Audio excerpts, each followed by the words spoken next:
श्री गणेशाय नमः. दशक 6वा, समास 4. ब्रह्मनिरूपण. कृतयुग 17,28,000 वर्षाचे, त्रेतायुग 12,96,000 वर्षाचे, द्वापारयुग 8,64,000 वर्षाचे. आता कलियुगासंबंधी ऐका. कलियुग 4,32,000 वर्षाचे आहे. 4 युगे मिळून कालगणना 43,20,000 वर्ष. अशी 4 युगे 1000 वेळा झाली की ब्रह्मदेवाचा 1 दिवस होतो. अशी ब्रह्मदेवाची 1000 वर्षे म्हणजे विष्णूची 1 घटका होते. विष्णूची 1000 वर्षे म्हणजे ईश्वराचे 1 पळ होते. ईश्वराची 1000 वर्षे म्हणजे शक्तीचे अर्ध पळ होते. शास्त्रामध्ये या प्रकारे कालगणना सांगितली आहे. अशा अनंत शक्ती असतात आणि अनंत ब्रह्मांड रचना होतात आणि जातात, पण परब्रह्माची अखंड स्थिती कधी खंडित होत नाही. परब्रह्माची कसली आहे स्थिती? पण हे बोलण्याची एक रीत आहे. वेद आणि श्रुतीही नेती नेती म्हणून परब्रह्माचे वर्णन करतात. 4708 वर्षे इतका काळ चालू कलियुगातील गेलाय. म्हणजे शके 1581 मध्ये श्री दासबोध रचना झाली असावी. उरलेल्या कलियुगाच्या काळासंबंधीचा विचारता ऐका. कलियुगाची 4,27,240 वर्षे अद्याप शिल्लक आहे. यापुढे येणाऱ्या काळात एकमेकात वर्णसंकर होणार आहे. ज्याप्रमाणे सर्व चराचराची रचना झाली आहे, येथे एकाहून एक श्रेष्ठ आहे. एका विचार हा असा पाहू लागले असता त्याचा अंत लागत नाही. एक म्हणतात विष्णू थोर आहे, कोणी म्हणतात रुद्र थोर आहे, तर कोणी म्हणतात सगळ्यांच्या मध्ये शक्ती थोर आहे. असे आपापल्या परीने म्हणतात. परंतु कल्पांती सर्वच नाश पावते, यद द्रष्टम तन्नष्टम असे श्रुती सांगते. सर्व लोकांना आपापल्या उपासनेचा अभिमान असतो. साधूशिवाय याविषयीचा निर्णय होऊ शकत नाही.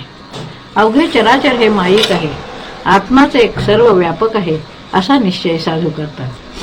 सैन्याचे चित्र रेखाटलेले आहे, तर त्यात कोण थोर आणि कोण लहान याचा तुम्ही आपल्याशी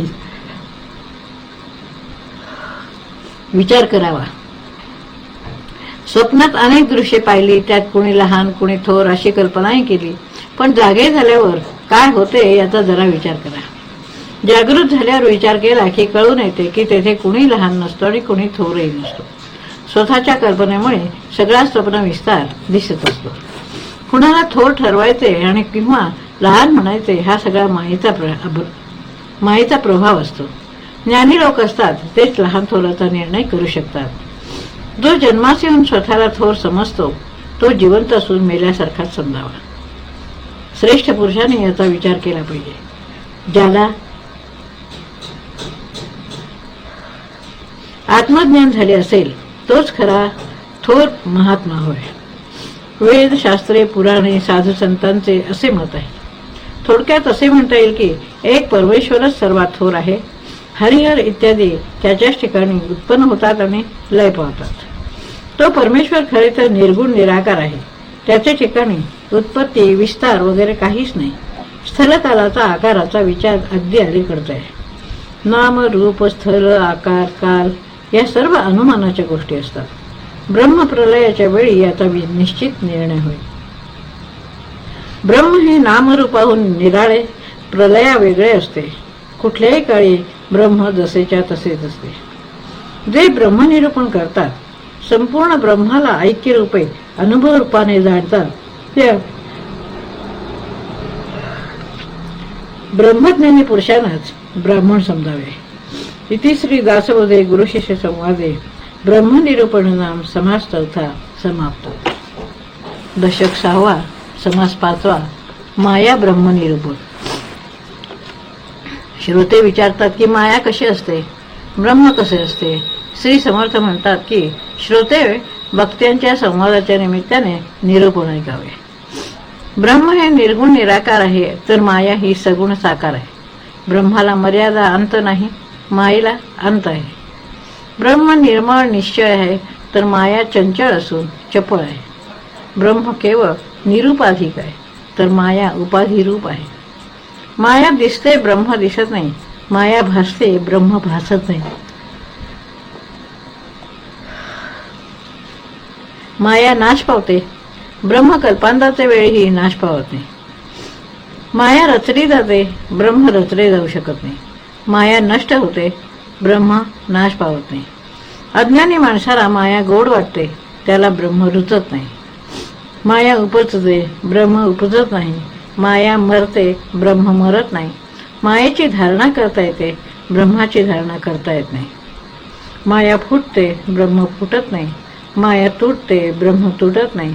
माया विटते, ब्रह्म अविनाशी असल्याने ते विटत नाही. माया विकारी आहे, तर ब्रह्म निर्विकारी आहे. मायाच सर्व काही करते, ब्रह्म काहीच करत नाही. माया नाना रूपे धारण करते, तर ब्रह्म हे अरूप आहे. माया पाचभौतिक असून अनेक रूपे धारण करते व अशाश्वत असते, तर ब्रह्म एकच असून ते शाश्वत असते. विवेकी लोकच माया ब्रह्माचा विवेक जाणतात. माया लहान आहे, तर ब्रह्म थोर आहे. माया आसार, तर ब्रह्म सार आहे. माया अलीकडे आहे, तर ब्रह्माला शेवटच नाही. माया विस्तार पावल्यामुळे तिने ब्रह्माला झाकून टाकले. संत असतात ते त्या झाकल्या गेलेल्या ब्रह्मस्थितीला निवडून घेतात. शेवट दूध सारून पाणी प्यावे किंवा नीर क्षीर मिश्रणातून नीर सांडून दूध सेवन करावे, तसे माया सांडून ब्रह्म अनुभवावे लागते. ब्रह्म आकाशासारखे निर्मळ आहे, माया वसुंधरेसारखे गढूळ असते. ब्रह्म अत्यंत सूक्ष्म, तर माया स्थूल रूप असते. ब्रह्म अप्रत्यक्ष असते, माया प्रत्यक्ष दिसून येते. ब्रह्म समच असते, तर माया विषम रूपे असते. माया लक्ष आहे, तर ब्रह्म अलक्ष आहे. माया साक्ष आहे, तर ब्रह्म असाक्ष आहे. मायेमध्ये मी आणि तू असे दोन पक्ष आहेत, तर ब्रह्म हे अपक्ष आहे. माया पूर्वपक्ष म्हणजे मिथ्या आहे, तर ब्रह्म सिद्धांत आहे. माया अनित्य आहे, तर ब्रह्म नित्य आहे. ब्रह्माला हेतू नाही, कर्म नाही, तर माया हेतुयुक्त व कर्ममय आहे. ब्रह्म अखंड ओतप्रोत आहे, तर माया पाचभूते आणि पोकळ आहे. ब्रह्म हे निरंतर परिपूर्ण आहे, तर माया जुनी जर्जर आहे. माया घडवली जाते, ते घडवले जात नाही. माया पडते, ब्रह्म पडत नाही. माया बाधित होते, ब्रह्म बाधित होत नाही. ते जसेच्या तसेच असते. ब्रह्म नेहमीच असते. मायेचे निरसन केले असता ती नाहीशी होते.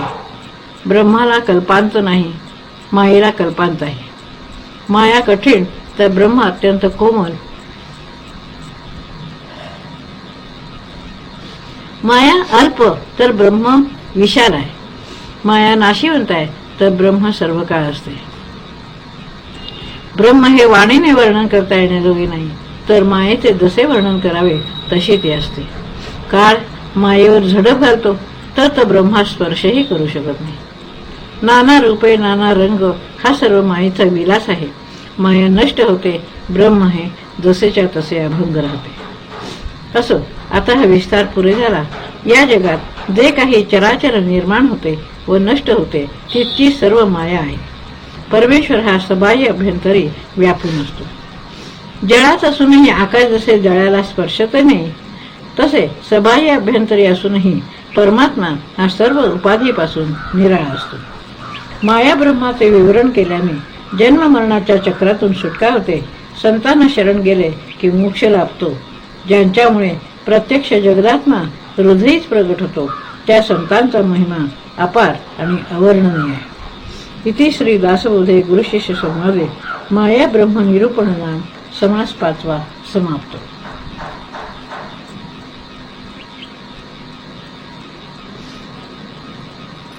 दशक 6वा समास 6वा. सृष्टी कथन. सृष्टी निर्माण होण्यापूर्वी ब्रह्म असते, त्यावेळी सृष्टीचा मागमूसही नसतो.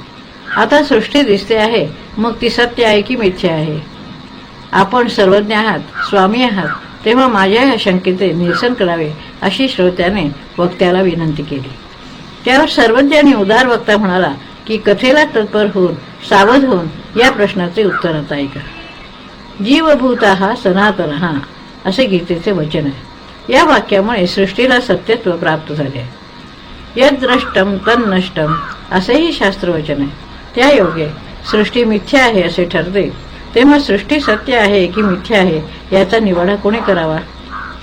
सृष्टीला सत्य म्हणावे तर तिचा नाश होतो आणि ती मिथ्या आहे असे म्हणावे तर ती दिसते.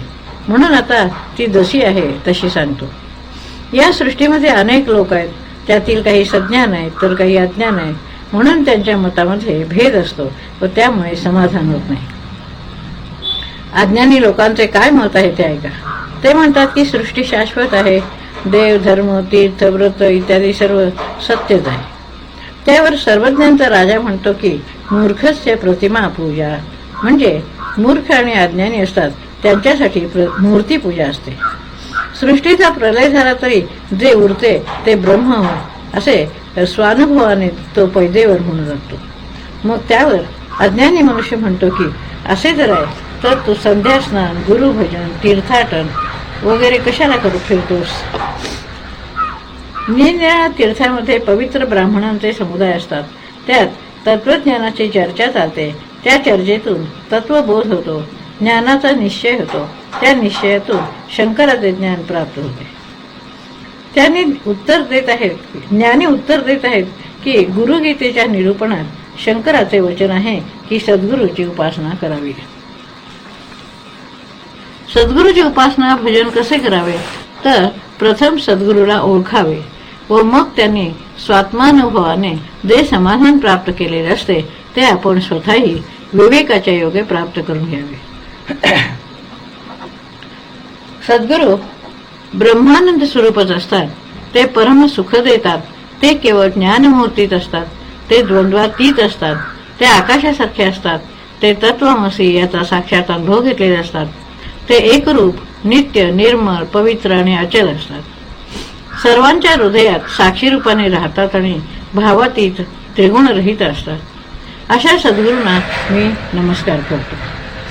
हे गुरुगीतेतील वचन असून त्यात याप्रमाणे सद्गुरूंचे ध्यान वर्णिले. अशा प्रकारे सद्गुरूंचे ध्यान केले असता सृष्टी मिथ्या आहे हे भान तरी कसे होणार. सज्ञानाने याप्रमाणे उत्तर दिले ते त्याने सद्गुरूंचे स्वरूप जाणले आणि सृष्टी मिथ्या आहे असा निश्चित अर्थ केला. श्रोत्याला हे वचन मान्य होईना तो वादविवादास अधिकच प्रवृत्त झाला आणि म्हणू लागला की श्रीकृष्णाला तू अज्ञानी कसा रे म्हणतोस. जीवभूत हा सनातन हा असे गीतेचे वचन आणि गीता भगवान श्रीकृष्णाने सांगितले आहे. त्यांना तू अज्ञानी कसा म्हणतोस. श्रोत्याने असा आक्षेप घेतला व तो मनामध्ये दुःख करू लागला. आता चतुर श्रोत्याने या आक्षेपाचे उत्तर सावध होऊन ऐकावे. गीतेमध्ये श्रीकृष्णाने जे काही सांगितले त्याचा अर्थ तुला कळला नाही म्हणून तू उगीच दुःख करीत आहेस. गीतेत श्रीकृष्णाने म्हटले आहे की सर्व वृक्षात पिंपळ ही माझी विभूती आहे. पण पिंपळ तोडला तर तो तत्काळ तुटतो. याला शस्त्रे तोडू शकत नाही, अग्नी जाळीत नाही, पाणी भिजवू शकत नाही आणि वायू याला सुकवू शकत नाही. श्रीकृष्ण सांगतात की माझे स्वरूप असे आहे की ते शस्त्राने तुटत नाही, अग्नी त्याला जाळू शकत नाही, पाण्याने ते कालवता येत नाही. पिंपळ तर शस्त्राने तुटतो, अग्नीने जळतो, पिंपळ पाण्याने कालवता येतो, तो नाशिवंत असतो. पिंपळ तुटतो, जळतो, बुडतो, उडतो. आता या दोन वाक्यांचा समन्वय कसा करायचा. सद्गुरूंच्या मुखाने श्रवण घडले की मगच त्यावर प्रकाश पडतो. कृष्ण सांगतात की इंद्रियाणाम मनश्चास्मी, म्हणजे तर मन म्हणजे मी आहे. तर मग चंचल मनाच्या उर्मिला आवर कशाला घालायचा. लोकांना साधना मार्ग दाखवावा म्हणून श्रीकृष्ण असे बोलले. जसे लहान मुलांना खडे मांडून ओनामा शिकवावा तसे आहे. त्या वाक्याचा अर्थ असा आहे श्रीकृष्ण सर्व काही जाणतात. तेथे देहबुद्धीचा विवाद उपयोगी पडत नाही. वेद, शास्त्र, श्रुती, स्मृती यातील वचनामध्ये विरोधाभास वाटतो, पण सद्गुरूंच्या वचनाने सर्वांचा समन्वय कसा करावा हे कळते. वेद आणि शास्त्रे यांच्यातील भांडण, मतभेद शस्त्राने तोडता येत नाही. साधू पुरुषांशिवाय याचा निवाळा कधी कल्पांतापर्यंत होऊ शकत नाही. पूर्व पक्ष आणि सिद्धांत हे शास्त्राचे संकेत आहेत. त्यांचा निश्चित अर्थ साधू पुरुषांच्या वचनानेच कळतो. वादामध्ये एकाहून एक वरचढ अशा शंका निघत असतात आणि त्यांची एकापेक्षा एक वरचढ अशी उत्तरेही दिली जातात. वेदशास्त्रात असे पूर्व पक्ष आणि उत्तर पक्ष इतके भरले आहेत की सांगणे कठीण. म्हणून वादविवाद सोडून संवाद साधावा. म्हणजे त्या योगी स्वानुभवाने ब्रह्मानंद प्राप्त होतो. एका कल्पनेच्या योगाने अनंत सृष्टी उत्पन्न होतात व नाश पावतात. अशा सृष्टींना असत्य कसे म्हणावे? कल्पनेने देव मानला आणि तेथे दृढ भाव झाला की त्या देवाला अपाय होताच भक्त अत्यंत दुःखी होतो. पाषाणाचा देव केला आणि एके दिवशी तो भंगला. त्यामुळे त्या भक्ताला दुःख झाले व तो रडू लागला. जमिनीवर पडून दुःखाने गडबडा लोळू लागला, मोठ्याने आक्रोश करू लागला. एक देव घरातच हरवला, एक देव कोणी चोरून नेला, एक देव कुणी दुराचारी माणसाने जबरदस्तीने फोडूनच टाकला, एक देव भ्रष्ट केला गेला, एक देव कुणी पाण्यात बुडवला, तर एक देव कुणी पायदळी तोडवला. लोक म्हणू लागले की खरोखर त्या तीर्थाचा किती महिमा होता. दुरात्म्याने तो नाहीसा करून टाकला होता. खरोखर स्थान किती जागृत होते, पण आता ते सत्व कोठे गेले कळत नाही. एक देव सोनाराने घडवला, एक देव ओताऱ्याने ओतला, पाषाणाचे पाथरवटाने घडवला. नर्मदेच्या गंडकीच्या तीरावर लक्षावधी देव पडलेले असतात. या प्रकारे अज्ञानी लोकांची स्थिती असते. देव एकच आहे असा दृढ निश्चय त्यांच्या ठिकाणी नसतो. शंकराचे बाण, शेंदूर फसलेले दगड, तांब्याची नाणी, स्फटिक इत्यादी नाना प्रकारचे देव देव्हाऱ्यात पूजिले जातात. ते खरे की खोटे हे कोण जाणणार? रेशमाचा देव केला, तोही तुटून गेला. तेव्हा आता नवीन नेम धरला आणि मृत्तिकेच्या देवाची पूजा सुरू केली. त्या त्या देवाचे भक्त म्हणतात की आमचा देवच खरा आहे, आम्हाला संकटाच्या वेळी पावत असे आणि सर्व काळ आमचे मनोरथ तो पूर्ण करीत असे. आता याचे सत्व गेले आहे. यामुळे जे प्रारब्धात होते ते भोग आता प्राप्त होत आहेत. प्रारब्ध चुकवता येत नाही, ईश्वर सुद्धा काही करू शकत नाही. याप्रमाणे लोक धातू, पाषाण, मृत्तिका, चित्रे, लाकूड इत्यादींच्या मूर्ती करून त्यांची पूजा करतात. श्री समर्थ म्हणतात की मूर्खा, तुला भूल पडली आहे. या सर्वात देव कुठे आहे? ही सगळी आपली कल्पना आहे. आपल्या प्रारब्धानुसार आपल्याला सुखदुःखे भोगावी लागतात. खऱ्या देवाच्या खुणा काही वेगळ्याच असतात. म्हणून ही सर्व मायेची करणी आहे. ही सृष्टी कोटी गुणांनी मिथ्या आहे असे वेद, शास्त्र, पुराणे सर्व एकमताने सांगतात. साधू, संत, महानुभाव या सर्वांचा अनुभव असाच आहे की पाचभौतिक सृष्टी ही मिथ्या आहे. खरा देव या सर्वांच्या अतीत आहे. सृष्टी होण्यापूर्वी, सृष्टी असताना आणि सर्व सृष्टीचा संहार झाल्यावर आधी आणि अंती देव तत्वतः शाश्वत असल्याने जसाच्या तसाच असतो. वरील सर्वांचा हा स्वानुभवाचा निश्चय आहे. येथे संशयाला जागा नाही. सृष्टीचा संहार आणि उभारणे सर्व कल्पनारूप आहे. एका कल्पनेमुळे 8 प्रकारची सृष्टी निर्माण होते. ते सर्व सांगतो, सावधपणे ऐका. एक कल्पनेची सृष्टी, दुसरी शाब्दिक सृष्टी, तिसरी आपल्या डोळ्यांना प्रत्यक्ष दिसणारी सृष्टी, हिला सर्वच जाणतात. चौथी चित्रलेप सृष्टी, पाचवी स्वप्नसृष्टी, सहावी गंधर्व सृष्टी, सातवी ज्वरस सृष्टी, आठवी सृष्टी दृष्टीबंधन. अशा एकूण 8 सृष्टीमध्ये श्रेष्ठ कोणते आणि सत्य कोणते मानावे? म्हणून सर्व सृष्टी नाशिवंत आहेत हे सर्व संत महंत जाणतात. पण हा सर्व निश्चय दृढ होण्यासाठी सगुणास भजावे लागते. सगुणाच्या आधाराने निर्गुणाची प्राप्ती निर्धारपूर्वक करून घ्यावी. त्यासाठी संत संगती आणि सारासार विचार यांची आवश्यकता असते. असो, आता हे खूप झाले. संत संगतीनेच हे सर्व निश्चितपणे कळून येते. संत संग आणि सारासार विचार नसेल तर चित्त चलविचल होऊन संशयात पडते. तेव्हा शिष्याने आक्षेप घेतला की सृष्टी मिथ्या हे कळले, परंतु हे अवघे जर मिथ्या आहे तर मग दृष्टीला कसे दिसते? दृश्य प्रत्यक्ष दिसत असल्याने ते सत्यच वाटते. तरी हे स्वामी, याला काय करावे ते कृपा करून सांगा. याचे प्रत्युत्तर पुढील समासात सांगितले आहे. श्रोत्याने ते पुढे श्रवण केले पाहिजे. म्हणून सृष्टी मिथ्या आहे हे जाणूनच सगुणाचे रक्षण करावे असे हे अनुभवाचे गुण अनुभवीत जाणतात. इति श्री दासबोधे गुरुशिष्य संवादे सृष्टिकथन नाम समास 6वा समाप्त. दशक 6वा समास 7वा सगुण भजन. श्रोता येथे प्रश्न विचारायचा आहे की ज्ञान झाले की दृश्य मिथ्या हे कळून येते, तर मग भजन कशासाठी करायचे? भजन केल्याने काय प्राप्त होते हे आपण मला वर्णन करून सांगा. आपण म्हणता की ज्ञानाहून श्रेष्ठ असे दुसरे काही नाही, मग उपासना कशाला करायला हवी? उपासना केल्याने लोकांना काय प्राप्त होते?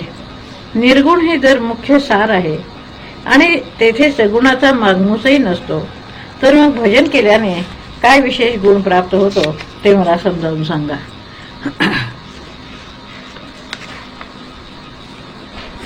जर सर्व काही नाशिवंत आहे तर त्याला कशासाठी भजायचे? सत्य असणाऱ्या निर्गुणाला सोडून असत्य सगुणाचे भजन कोणी करावे? सगुण असत्य आहे असा प्रत्यय आला असताही सगुण उपासनेचा नेम कशाला पाळायचा? सत्य सोडून गर्भ कशाला करायचा?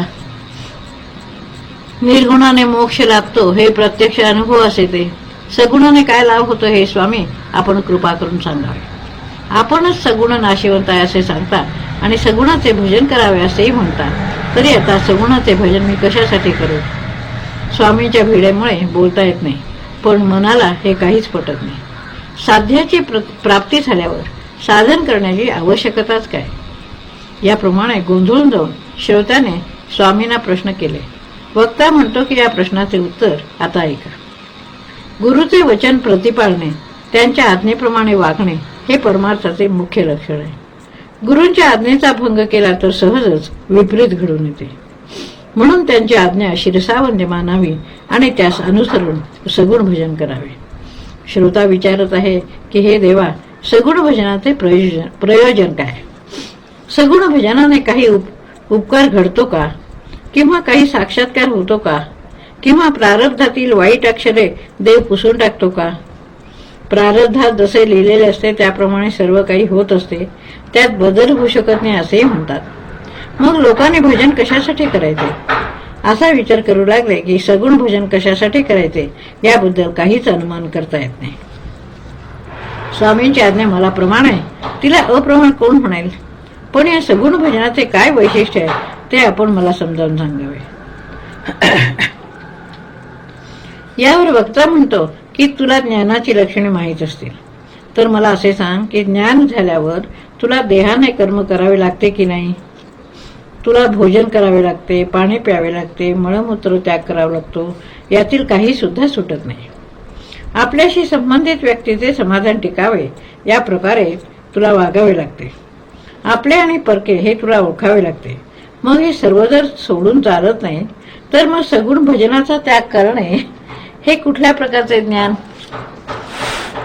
ज्ञानाच्या विवेकामुळे सर्व दृश्य सृष्टी मिथ्या हे जाणले, तरी देह जोपर्यंत असतो तोपर्यंत जीवन निर्वाहासाठी आवश्यक ते सर्व करावेच लागते.